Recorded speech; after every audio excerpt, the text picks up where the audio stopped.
Hello friends, today in this video I will show you how to fix the application has failed to start because its side-by-side configuration is correct. So to resolve this problem, click on start, type here regedit, right click on registry editor, run as administrator. If it will ask permission, so click on yes, and guys, firstly export this registry editor, and in case if you have any problems, so import. Now let's start to resolve this problem.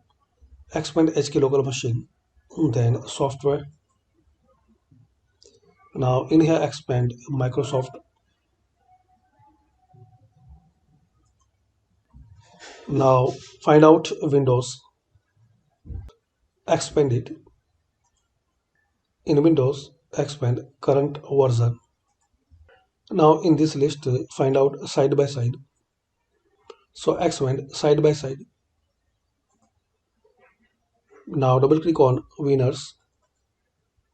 Now in this list, find out this 86 policy point 9.0 Microsoft. So double click on it.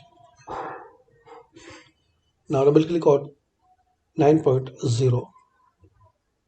Now right click on default and click on modify and make sure this both value are same.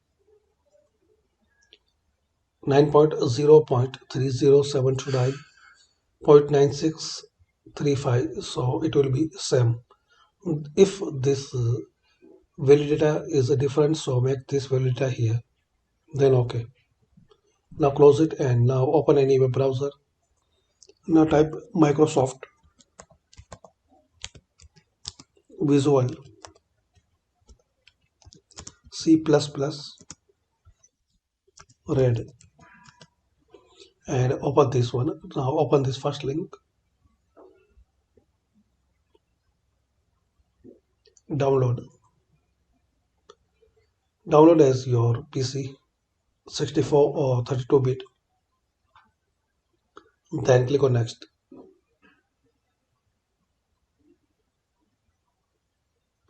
If you see this warning, so click on keep. Now double click on it,